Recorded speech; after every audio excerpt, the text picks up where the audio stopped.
Hello दोस्तों, फिर से एक नए क्लास में आप सभी को बहुत बहुत स्वागत है।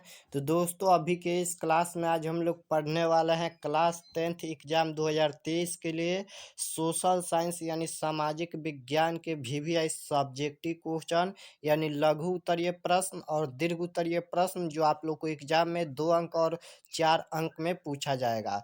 तो आप लोग से रिक्वेस्ट है कि इस क्लास को अंत तक कीजिएगा और एक क्लास 10th वालों के लिए है, और अगर आप 2023 में एग्जाम देने वाले हैं तो आपके लिए क्लास काफ़ी महत्वपूर्ण है। तो चलिए शुरुआत करते हैं पहले नंबर प्रश्न से। और उससे पहले आप लोग वीडियो को लाइक नहीं किए हो तो लाइक कर दीजिए, चैनल पर नया हो तो चैनल को सब्सक्राइब कर लीजिए ताकि नेक्स्ट क्लास आपके पास जरूर पहुंचे। पहला नंबर क्वेश्चन है कि भारत में उगाए जाने वाले प्रमुख खाद्य और व्यावसायिक फसलों के नाम लिखिए। भारत में जो फसल उगाए जाते हैं उसका नाम लिखना है, और यहाँ पर प्रमुख खाद्य व्यावसायिक फसलों को नाम भी लिखना है। तो चलिए इसका उत्तर देख लेते हैं कि इसका उत्तर क्या है। तो इसका उत्तर है कि प्रमुख खाद्य फसल, यहाँ पर देख लीजिए, प्रमुख खाद्य फसल है यहाँ पर धान है, गेहूं है, मक्का है, दलहन है, तिलहन है, ज्वार, बाजरा। यहाँ पर ये सभी भारत में उगाए जाते हैं। प्रमुख व्यावसायिक फसल यहाँ पर देख सकते हो गन्ना है, चाय है, कॉफी है, गरम मसाले आदि यहाँ पर है। अगर आप लोग इतना लिख देते हो तो आप लोग को 2 अंक के 2 अंक मिल जाएगा। देख लीजिए यहाँ पर कितना सिंपल क्वेश्चन है। चलिए एक बार और देख लेते हैं। यहाँ पर भारत में उगाए जाने वाले प्रमुख खाद्य और व्यावसायिक फसलों के नाम लिखना है। तो प्रमुख खाद्य फसल धान, गेहूं, मक्का, दलहन, तिलहन, ज्वार, बाजरा।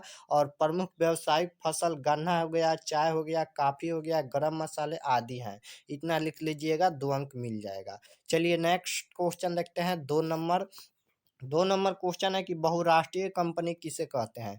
बहुराष्ट्रीय कंपनी किसे कहते हैं, तो चलिए इसका उत्तर देख लेते हैं कि इसका उत्तर क्या है, बहुराष्ट्रीय कंपनी क्या है। तो इसका उत्तर है कि वैसी कंपनियां जो किसी एक देश में स्थित मुख्यालय से अनेक देशों में उत्पादन और सेवाओं का नियंत्रण करती हैं और अरबों रुपयों की पूंजी वाली हो, बहुराष्ट्रीय कंपनियां कहलाती हैं। जैसे यहाँ पर नोकिया, पेप्सी इत्यादि इसके उदाहरण भी हैं। चलिए एक बार और समझते हैं कि बहुराष्ट्रीय कंपनी किसे कहते हैं। तो वैसे कंपनियां जो किसी एक देश में स्थित हैं, वैसे कंपनियां जो किसी एक देश में स्थित मुख्यालय से अनेक देशों में उत्पादन और सेवाओं का नियंत्रण करती हैं और अरबों रुपयों की पूंजी वाली हो, मतलब वो कंपनी है वो अरबों रुपयों की पूंजी वाली हो, बहुराष्ट्रीय कंपनियां कहलाती हैं। जैसे इसका उदाहरण भी है, नोकिया, पेप्सी इत्यादि इसके उदाहरण है, आप लोग याद रखिएगा। बहुत ही सिंपल क्वेश्चन है। चलिए नेक्स्ट क्वेश्चन देखते हैं। 3 नंबर क्वेश्चन है कि सविनय अवज्ञा आंदोलन के क्या परिणाम हुए। एक क्वेश्चन 4 अंक में भी आ सकता है, हिस्ट्री का क्वेश्चन है। सविनय अवज्ञा आंदोलन के क्या परिणाम हुए, तो चलिए इसका उत्तर देख लेते हैं। इसका उत्तर सबसे पहले है कि सविनय अवज्ञा आंदोलन के निम्नलिखित परिणाम हुए। यहाँ पर सविनय अवज्ञा आंदोलन के निम्नलिखित परिणाम है, देख सकते हो यहाँ पर 1 2 3, शायद यहाँ पर नीचे भी है 4 5 तक है। तो चलिए हम एक एक को समझ लेते हैं कि क्या क्या है। तो पहला नंबर यहाँ पर है कि इस आंदोलन ने राष्ट्रीय आंदोलन के सामाजिक आधार का विचार किया। देख सकते हो सविनय अवज्ञा आंदोलन के क्या परिणाम हुए। तो इस आंदोलन ने यानी सविनय अवज्ञा आंदोलन ने राष्ट्रीय आंदोलन के सामाजिक आधार का विस्तार किया। आप लोग स्क्रीनशॉट लेते चलिएगा। चलिए 2 नंबर यहाँ पर है कि इस आंदोलन ने समाज के विभिन्न वर्गों का राजनीतिकरण किया। इस आंदोलन ने, यानी यहाँ पर आंदोलन है सविनय अवज्ञा आंदोलन, तो इस सविनय अवज्ञा आंदोलन ने समाज के विभिन्न वर्गों का राजनीतिकरण किया। 3 नंबर है यहाँ पर कि इस आंदोलन में महिलाओं ने चढ़ बढ़ कर हिस्सा लिया। यानी सविनय अवज्ञा आंदोलन में महिलाओं ने चढ़ बढ़ कर हिस्सा भी लिया। और उसके बाद 4 नंबर यहाँ पर है, इस आंदोलन के दौरान संगठन के नए तरीकों का इस्तेमाल हुआ जो कि पूर्व आंदोलन में अनुपस्थिति था। यानी सविनय अवज्ञा आंदोलन के दौरान संगठन के नए तरीकों का इस्तेमाल भी हुआ, और जो कि पूर्व यानी पहले आंदोलन में अनुपस्थिति था। उसके बाद यहाँ पर 5 नंबर है कि इस आंदोलन ने श्रमिक एंड कृषक आंदोलन को भी प्रभावित किया। यानी सविनय अवज्ञा आंदोलन ने श्रमिक एंड कृषक आंदोलन को भी प्रभावित किया। स्क्रीनशॉट ले लीजिए। चलिए नेक्स्ट क्वेश्चन देखते हैं। यहाँ पर 4 नंबर क्वेश्चन है। 4 नंबर क्वेश्चन काफी यहाँ पर सिंपल है, देख सकते हो। तो 4 नंबर क्वेश्चन है कि मुद्रा किस प्रकार का विनिमय का कार्य करती है? मुद्रा जो है वह किस प्रकार का विनिमय का कार्य करती हैं? चलिए इसका उत्तर भी देख लेते हैं। तो इसका उत्तर है कि मुद्रा पास में रहने वाले पर व्यक्ति कोई भी वस्तु अथवा सेवा को अपनी ज़रूरत के अनुसार मात्रा तय करके मुद्रा के बदले प्राप्त कर लेता है। इस प्रकार मुद्रा विनिमय के माध्यम के रूप में कार्य करती है। देख सकते हो कितना सिंपल है, समझने का कोशिश कीजिएगा कि मुद्रा किस प्रकार विनिमय का कार्य करती है, यहाँ पर कार्य करती है पूछा है। तो मुद्रा पास में रहने वाले यानी हर व्यक्ति के पास मुद्रा रहता है यानी रुपया होता है।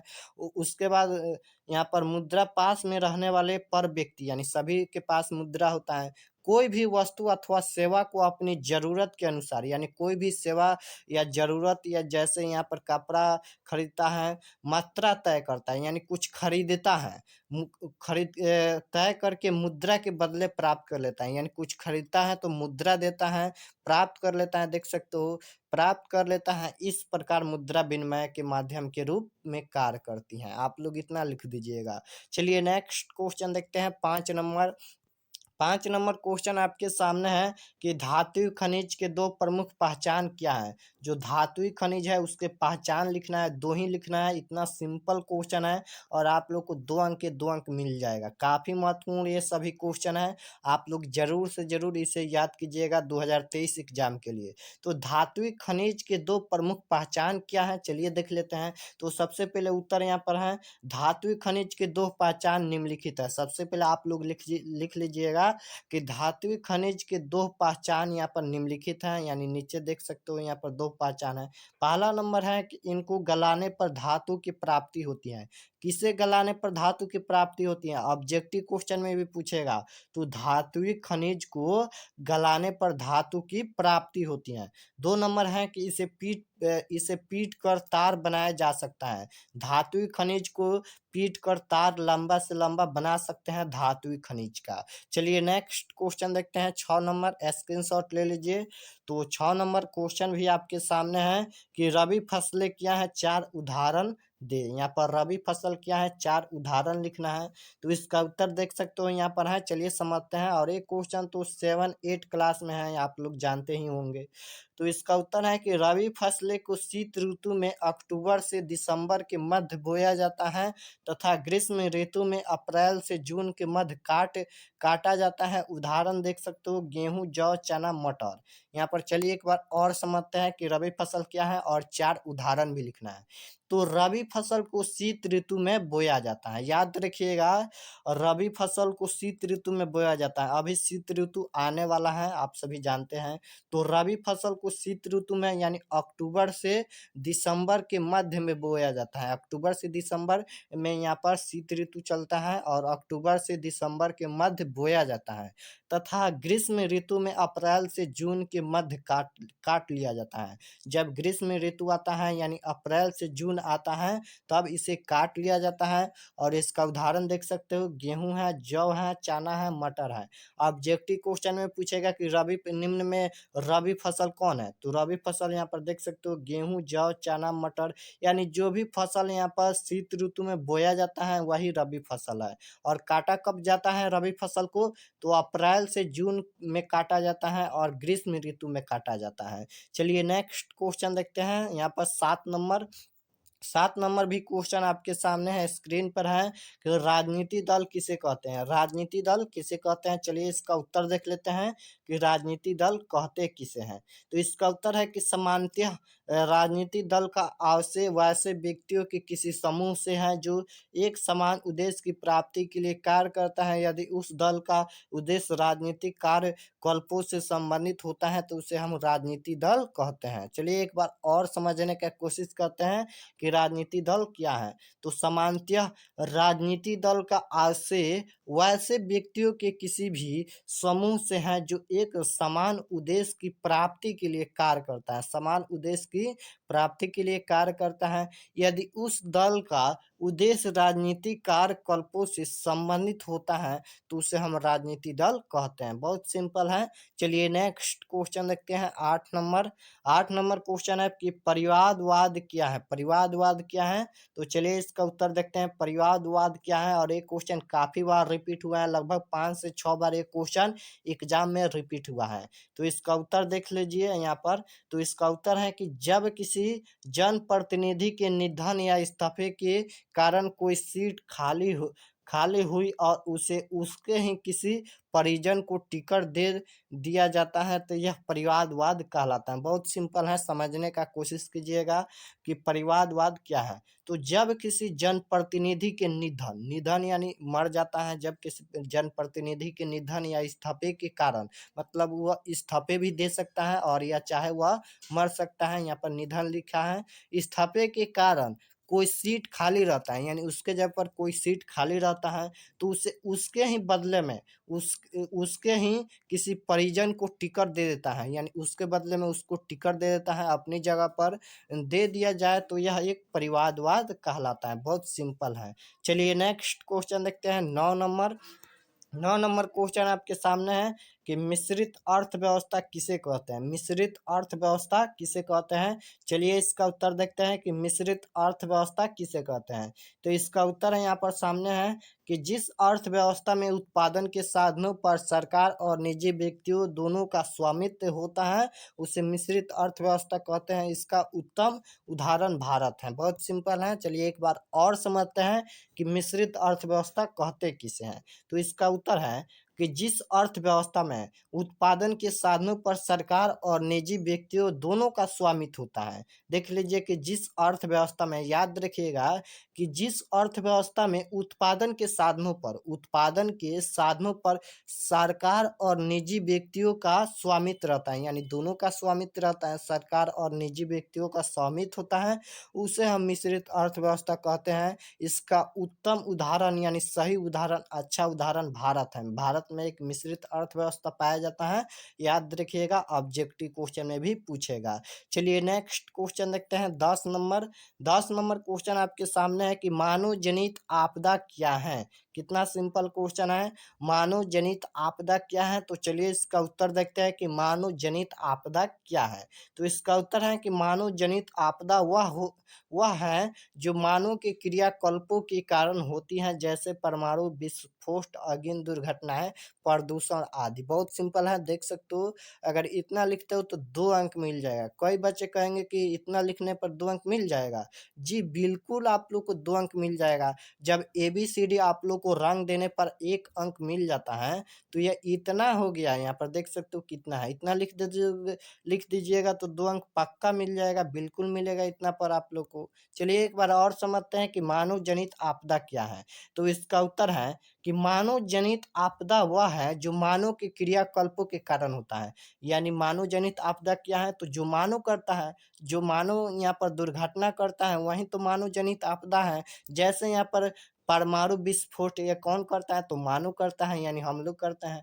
अग्नि दुर्घटनाएं मानव करता है, प्रदूषण आदि ये भी मानव करता है। तो यहाँ पर यही मानव जनित आपदा है, यानी जो मानव के निर्मित द्वारा होता है, मानव जो करता है वही मानव जनित आपदा होता है। और एक और पूछता है कि प्राकृतिक आपदा क्या है? तो प्राकृतिक आपदा वह होता है जो प्राकृतिक के रूप में आता है, जैसे बाढ़ हो गया, तूफान हो गया, आंधी हो गया, ये सब क्या है? तो यह सब प्राकृतिक आपदा है। चलिए नेक्स्ट क्वेश्चन देखते हैं 11 नंबर।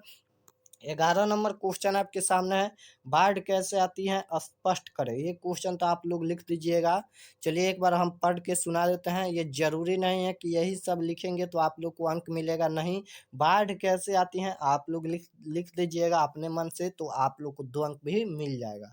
तो चलिए एक बार हम पढ़ के सुना देते हैं कि बाढ़ कैसे आती है। तो इसका उत्तर है कि अधिक वर्षा होने के कारण नदियों में जल तथा जमाव होता है। जब अधिक वर्षा होती है यानी काफी ज्यादा वर्षा होती है तो उसके कारण नदियों में जल का जमाव होता है, यानी नदी में पानी ज्यादा होता है। साथ ही और अवसादों जमा होने के फलस्वरूप नदी तल की गहराई में कमी आती है। नदी तल के वृद्धि होने के फलस्वरूप जल का स्तर धीरे धीरे ऊपर उठता है यानी बढ़ता है, जिसके कारण नदी तटबंध के ऊपर दबाव बढ़ जाता है। फलत तक तटबंध टूट जाता है, यानी सभी बांध टूट जाते हैं, नदी नहर के बांध टूट जाते हैं और नदी का जल विभिन्न क्षेत्रों में फैल जाता है। जब टूटता है तो पानी यानी नदी का जल विभिन्न क्षेत्रों में फैल जाता है, जिसके कारण बाढ़ आती है। सिंपल है, आप लोग लिख लीजिएगा। चलिए देखते हैं नेक्स्ट क्वेश्चन। तो यहाँ पर 12 नंबर क्वेश्चन आपके सामने है कि जल संकट क्या है। चलिए इसका उत्तर देखते हैं कि जल संकट क्या है। तो इसका उत्तर है कि उद्देश्य जनित जल के अनुपलब्धता को ही जल संकट के रूप में जाना जाता है। उद्देश्य जनित जल के अनुपलब्धता को ही जल संकट के रूप में जाना जाता है। पृथ्वी पर विशाल जल सागर होने एंड नवीनीकरण संसाधन होने के बावजूद जल दुर्बलता एक जटिल समस्या है। जल संकट के भाव उत्पन्न होते ही मानस पटल का सूखाग्रस्त होते होते जाते हैं। चलिए एक बार और समझते हैं कि जल संकट क्या है। तो इसका उत्तर है कि उद्देश्य जनित जल के अनुपलब्धता को ही जल संकट के रूप में जाना जाता है। पृथ्वी पर विशाल जल सागर होने एंड नवीनीकरण संसाधन होने के बावजूद जल दुर्बलता एक जटिल समस्या, जल संकट के भाव उत्पन्न होते हैं, मानव पटल पर सूखाग्रस्त होते जाते हैं। तो यहाँ पर 13 नंबर क्वेश्चन देखते हैं। तो 13 नंबर भी क्वेश्चन आपके सामने है, देख सकते हो। 13 नंबर क्वेश्चन है कि सामाजिक विभाजन से आप क्या समझते हैं। सामाजिक विभाजन से आप क्या समझते हैं। चलिए इसका उत्तर देख लेते हैं कि सामाजिक विभाजन से हम लोग क्या समझते हैं। तो इसका उत्तर है कि जाति, धर्म, भाषा, क्षेत्र, संप्रदाय इत्यादि के आधार पर समाज में जो विभेद पैदा होता है वही सामाजिक विभाजन का रूप ले लेता है। यह सामाजिक विभाजन विभाजन कहलाता है। सामाजिक विभेद को मिटाकर ही सामाजिक विभाजन को रोका जा सकता है। चलिए एक बार और समझते हैं कि सामाजिक विभाजन से क्या समझते हैं। तो इसका उत्तर है कि जाति, धर्म, भाषा, क्षेत्र, संप्रदाय इत्यादि के आधार पर समाज में जो विभेद पैदा होता है वही सामाजिक विभाजन का रूप ले लेता है। यह सामाजिक विभाजन कहलाता है। सामाजिक विभेद को मिटाकर ही सामाजिक विभाजन को रोका जा सकता है। बहुत सिंपल है। चलिए नेक्स्ट क्वेश्चन देखते हैं 14 नंबर। तो 14 नंबर यहाँ पर आप लोग को क्वेश्चन सामने है, देख सकते हो। खूनी रविवार क्या है, देख सकते हो खूनी रविवार क्या है। और ये क्वेश्चन 2022 में ही रिपीट हुआ है और काफी महत्वपूर्ण एक क्वेश्चन है। तो चलिए इसका उत्तर देखते हैं कि खूनी रविवार क्या है। तो इसका उत्तर आप लोग को सामने है कि 1905 ईस्वी के रूस जापान युद्ध में रूस एशिया के एक छोटे से देश जापान से पराजित हो गया। पराजय के अपमान के कारण जनता ने क्रांति कर दी। 9 जनवरी 1905 ईस्वी लोगों का समूह प्रदर्शन करते हुए सेंट पीटर्सबर्ग स्थित महल की ओर जा रहा था। जार की सेना ने इन निहत्थे लोगों पर गोलियां बरसाई जिसमें हजारों लोग मारे गए। यह घटना रविवार के दिन हुआ था, जिसे हम खूनी रविवार के नाम से जानते हैं। चलिए एक बार और समझते हैं, आप लोग समझने का कोशिश कीजिएगा। तो देखिए खूनी रविवार क्या है। तो 1905 ईस्वी के रूस जापान युद्ध में रूस एशिया के एक छोटे से देश जापान से पराजित हो गया। सबसे पहले आप लोग याद रखिएगा कि खूनी रविवार कब हुआ, तो 1905 ईस्वी के 1905 ईस्वी में हुआ था। 1905 ईस्वी के रूस जापान युद्ध में रूस एशिया के एक छोटे से देश जापान से पराजित हो गया। पराजय के अपमान के कारण जनता ने क्रांति कर ली, यानी पराजय अपमान के कारण जनता ने अपने में क्रांति कर दी, मारपीट कर दी, जिससे 9 जनवरी 1905 ईस्वी लोगों का समूह प्रदर्शन करते हुए यहाँ पर जब क्रांति हो गया तो यहाँ पर 9 जनवरी 1905 ईस्वी लोगों का समूह प्रदर्शन करते हुए लोगों ने एक समूह बनाया और प्रदर्शन करते हुए सेंट पीटर्सबर्ग स्थित महल की ओर जा रहा था। तो जार की सेना ने इन निहत्थे लोगों पर गोलियां बरसाई। जार की सेना ने इन निहत्थों पर गोलियां बरसाई जिसमें हजारों लोग मारे गए। यह घटना रविवार के दिन हुआ था, मतलब ये जो घटना हुआ था यह रविवार के दिन हुआ था, जिसे हम खूनी रविवार के नाम से जानते हैं और जिसे हम लाल रविवार के भी नाम से जानते हैं, याद रखिएगा। चलिए नेक्स्ट क्वेश्चन देखते हैं 15 नंबर। 15 नंबर क्वेश्चन आपके सामने है कि जेनेवा समझौता क्यों हुआ? जेनेवा समझौता क्यों हुआ? चलिए इसका उत्तर देखते हैं। इसका उत्तर है कि जेनेवा समझौता मई 1954 ईस्वी में हिंद चीन समस्या पर वार्ता हेतु बुलाए गए सम्मेलन में हुआ। इसमें वियतनाम को 2 हिस्सों में बाँट दिया गया।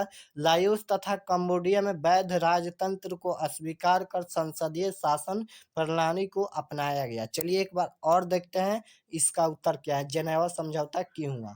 तो जेनेवा समझौता मई 1954 ईस्वी में, यहाँ पर देख सकते हो, मई 1954 ईस्वी में हिंद चीन समस्या पर वार्ता हेतु बुलाए गए सम्मेलन में हुआ। इसमें वियतनाम को 2 हिस्सों में बाँट दिया गया।